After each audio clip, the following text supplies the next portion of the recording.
ఎక్కడ కళాకారులు గౌరవించబడతారో సన్మానించబడతారో ఆ రాజ్యం సుభిక్షంగా ఉంటుంది, చల్లగా ఉంటుంది అన్నది మన పెద్దలు చెప్పిన మాట. ఈ రోజున ఈ పౌర సన్మాన సభ చూస్తుంటే, ఇంతమంది వేల మంది తరలి వచ్చేటువంటి సభ చూస్తుంటే, ఇంత పద్మ పురస్కారాలతో ఇంతమంది కళాకారులకు గొప్ప వ్యక్తులకు ఇక్కడ సన్మానం జరుగుతుంటే నాకు అది అక్షర సత్యం అనిపిస్తుంది. అలాగా అది గుర్తుకొచ్చేలాగా ఉన్నటువంటి ఈనాటి ఈ సభ తెలంగాణ రాష్ట్ర ప్రభుత్వం పద్మ అవార్డు గ్రహీతలకు ఇలా గౌరవిస్తున్న ఈ సభలో ముఖ్య అతిథిగా విచ్చేసినటువంటి మా మిత్రులు గౌరవనీయులు శ్రీ రేవంత్ రెడ్డి గారికి, మరొక సోదర సమానులు ఉప ముఖ్యమంత్రి బట్టి విక్రమార్క గారికి, ఈనాటి ఈ సభాధ్యక్షులు జూపల్లి కృష్ణారావు గారికి, మా సినిమాటోగ్రఫీ మినిస్టర్ కోమటిరెడ్డి వెంకటరెడ్డి గారికి, మరొక మిత్రులు మంత్రివర్యులు పొంగులేటి సుధాకర్ గారికి, శ్రీనివాస్ గారికి,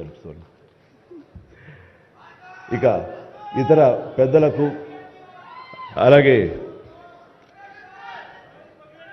సిఎస్ చీఫ్ సెక్రటరీ శాంతకుమార్ గారికి, ఇతర అధికారులకు, ముఖ్యంగా ఈ సభ ఇంత నిండుదనంగా ఇంత హుందాగా ఉంది అంటే కారణం తెలుగుదనానికి, తెలుగు వేష భాషలకి హుందాతనం తీసుకొచ్చి తెలుగుదనానికి నిలువెత్తు నిదర్శనంగా నిలబడి ఉండేటటువంటి గొప్పవారు, మేము ఆరాధించేవాళ్ళు మన మాజీ ఉపరాష్ట్రపతి శ్రీ వెంకయ్య నాయుడు గారికి, ఇక్కడ విచ్చేసేటువంటి ఆహ్వానితులకు, కళాభిమానులకు, సినీ అభిమానులకు, నా అభిమానులకు అందరికీ హృదయపూర్వక నమస్కారాలు తెలియజేసుకుంటాను.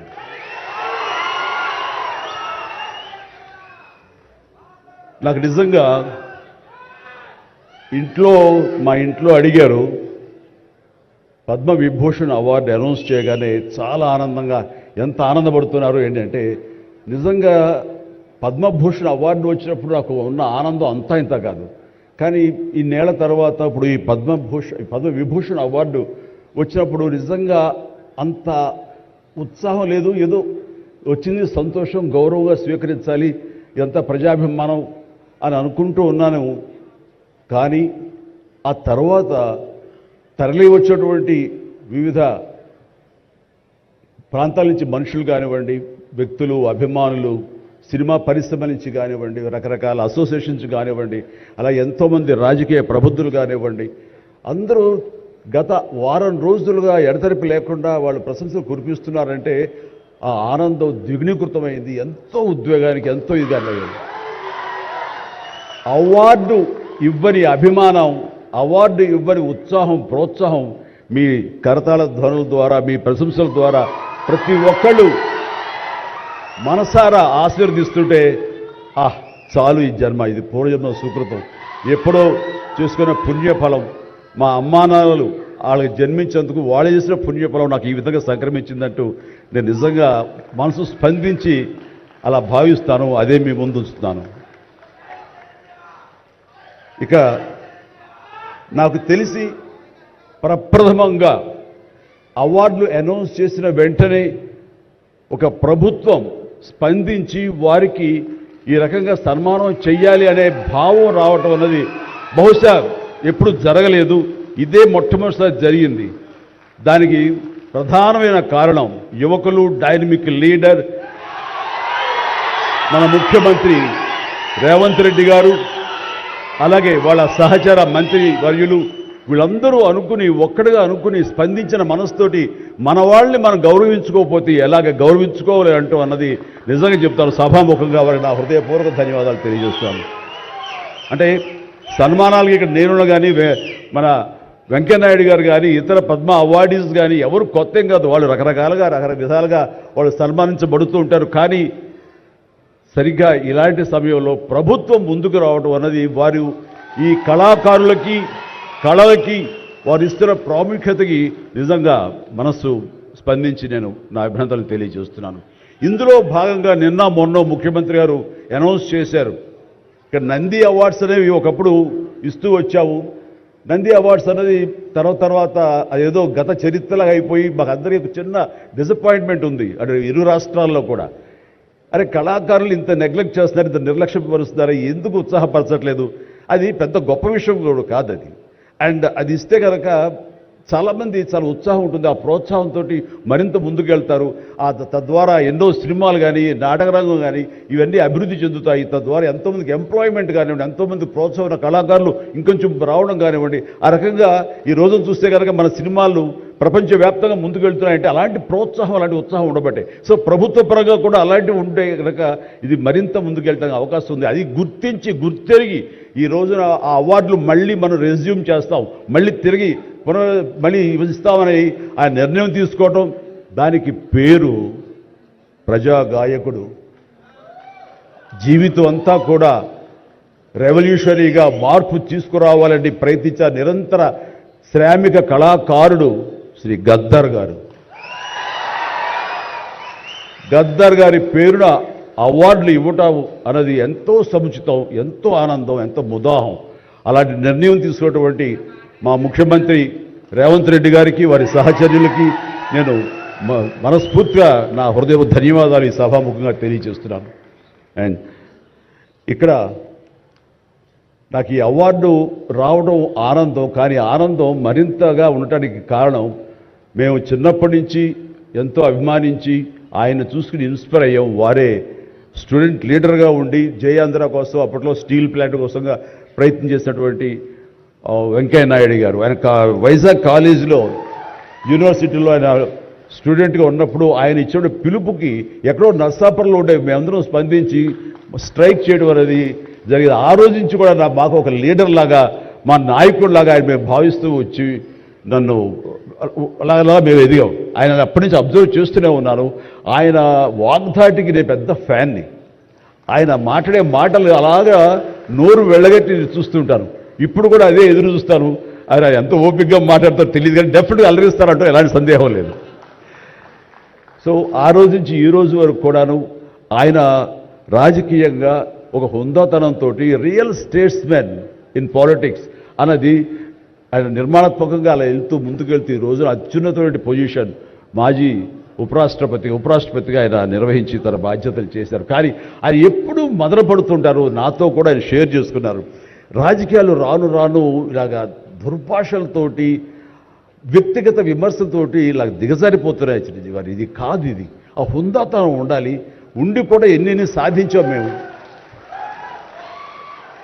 అది ఇదవుతున్నట్టు ఎంత మదన పడుతున్నారంటే వన్ కూర్చున్నప్పుడు ఆయనతో నాతో చెప్పినప్పుడు ఇప్పుడు కూడా అలాగే అయిపోతుంది. అలా అవ్వకుండా ఉంటే బాగుంటుంది అంటే అలాంటి అవ్వకుండా ఉంటే బాగుంటుందన్న ప్రయత్నంలో నేను కూడా మిమ్మల్ని ఇన్స్పిరేషన్గా తీసుకుని నేను వెళ్ళినవాడేనండి. కానీ ఆ ధాటికి ఆ మాటలకి మాట పడటం మాట అనటం ఇది నా వల్ల కాదు, మీలాగనే. కాబట్టి నేటి రాజకీయాల్లో మనం అన్ఫిట్ అంటారా, లేకపోతే మనలాంటి వాళ్ళు ఇలాగా ఎగైన్ ప్రతిసారి ప్రతి చోటని చెబుతూ ఉంటే ప్రజలు వాళ్ళు మోటివేట్ అయ్యి అలా దుర్భాషలాడి రాజకీయంగా వ్యక్తిగతంగా విమర్శ చేసే వాళ్ళని కానీ తిప్పి కొట్టగలిగితే ఖచ్చితంగా మీరనుకున్నది నేను అనుకున్నది జరిగి తీరుతుందండి. ఒక వాజ్పేయి గారు ఆ రోజుల్లో స్టేట్స్మెన్ అంటారు. ఆయనలాగా మళ్ళీ అంత హుందాతనం మళ్ళీ మనం ఈ రోజున మనం వెంకయ్యనాయుడు గారిలో చూస్తున్నాం. అయితే ఆయన రాజకీయంగా కొంచెం విశ్రమించారు కాబట్టి ఈ రోజున ప్రజలే ఆలోచించుకోవాలి. అలాగా నోరు జారే వాళ్ళని దుర్భాషలాడుతూ వ్యక్తిగత విమర్శలు చేసేవాళ్ళని తిప్పికొట్టే విధంగా నిర్ణయించే శక్తి మీకే ఉన్నది, మీరే నిర్ణయించుకోవాలని చెప్తున్నారు. ఈ రోజున రకరకాల రంగాలకు సంబంధించినటువంటి గొప్ప గొప్ప వ్యక్తులు వాళ్ళు గుర్తింపు వస్తున్నా రాదా అని కాదు, అది వాళ్ళ ఇంట్రెస్ట్ కొద్ది. ఈ రోజున ఇక్కడ ఒక్కొక్కరు శిల్పకళాకారులు ఉన్నారు, అలాగే కొన్ని art forms of village rural సంబంధించిన వాళ్ళు ఉన్నారు, సమయ గారు ఇట్లాగా అలా రకరకాల కవులు ఉన్నారు. వీళ్ళందరూ కూడాను ఆ పని చేసుకుంటూ వెళ్ళిపోయి అదే మా జీవితం, అదే మా ధ్యేయం అంటూ అలా ముందుకు వెళ్ళిపోయే దీంట్లో ఈ రోజున ప్రభుత్వాలు గుర్తించి వాళ్ళకి పద్మశ్రీ అవార్డులు ఇవ్వటం అన్నది, పద్మ అవార్డుతో గౌరవించుకోవడం అన్నది ఈ సందర్భంగా నేను వాళ్ళ గుర్తించినటువంటి భారత కేంద్ర ప్రభుత్వానికి నేను మనస్ఫూర్తిగా నా అభినందనలు తెలియజేస్తాను, నా సంతోషాన్ని వ్యక్తపరుస్తాను. దీనికి మరీ ముఖ్యంగా మన ప్రియతమ నరేంద్ర మోడీ గారు ప్రధానమంత్రి, ఆయన దీన్ని గుర్తించి అలాగా ఇవ్వడం జరిగింది. ఇక్కడ ఒక విషయం చెప్పొచ్చో చెప్పకూడదో తెలియదు కానీ ఒక విషయం చెప్తాను. మధ్యాహ్నం నాకు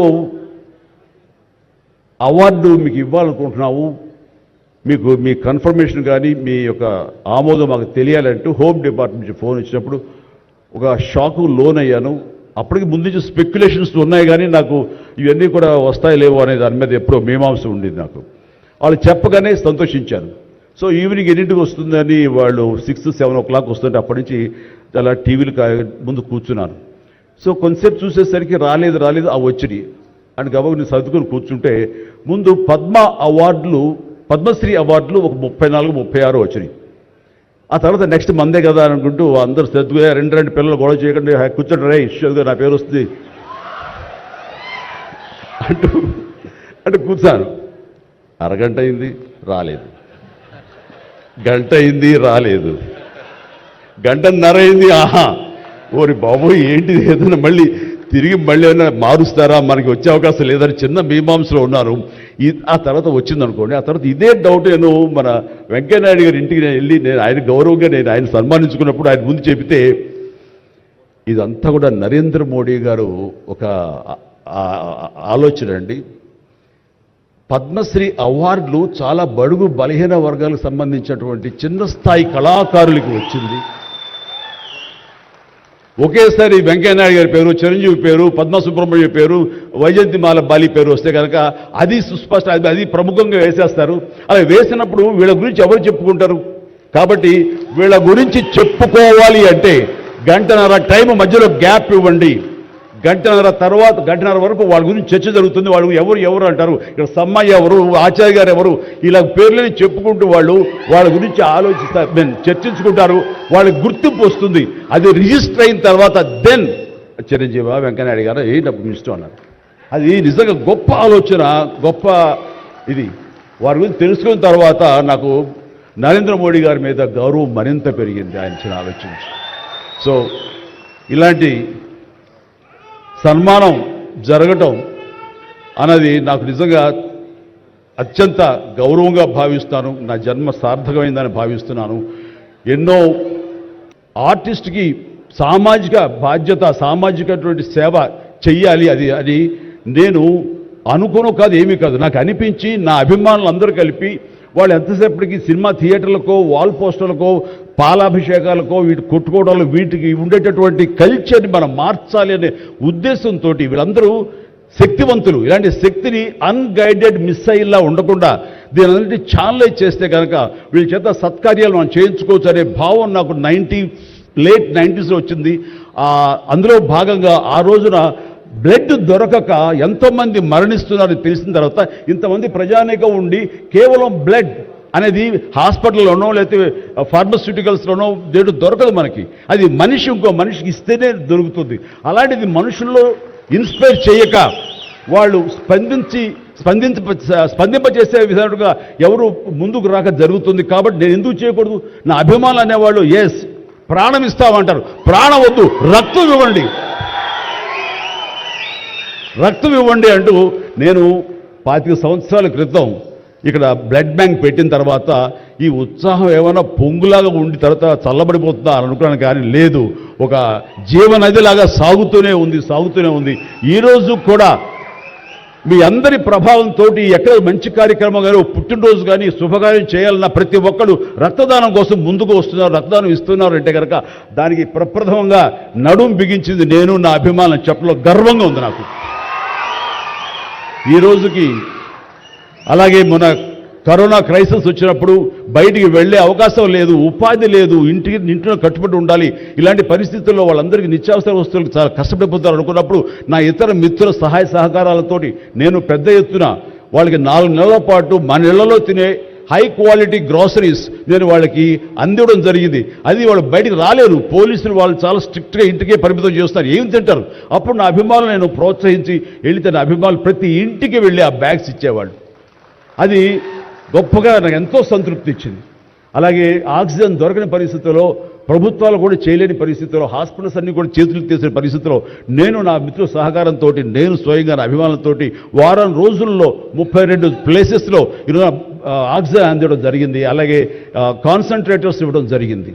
ఇవన్నీ కూడా ఏంటంటే చెయ్యాలని తపనతోటి, బహుశా ఇవన్నీ కూడాను నాకు ఈ రోజున ఈ అర్హత రావడానికి, ఈ అవార్డు రావడానికి నాకు దోహదపడిందేమో అనుకుంటున్నాను. భగవంతుడా ఇంకా నాకు ఈ శక్తి సామర్థ్యాలు ఇవ్వు, ఈ ఆలోచన ఇవ్వు. నేను అవార్డుల కోసం ఎదురు చూడను, అవార్డులు రావాలని కోరుకోను, లేకపోతే చాలు. వాళ్ళ గుండెలు ఉండే ప్రేమ కంటే ఏ అవార్డు పెద్దది కాదు. కాబట్టి ఇలాగా మిగతా జీవితం సినిమాలు చేస్తూనే ఉంటా, డ్యాన్సులు ఆడుతూనే ఉంటా, ఫైట్లు చేస్తూనే ఉంటా, మిమ్మల్ని అలరిస్తూనే ఉంటా. అలాగే ఈ సేవా కార్యక్రమాలు కొనసాగిస్తూనే ఉంటాను.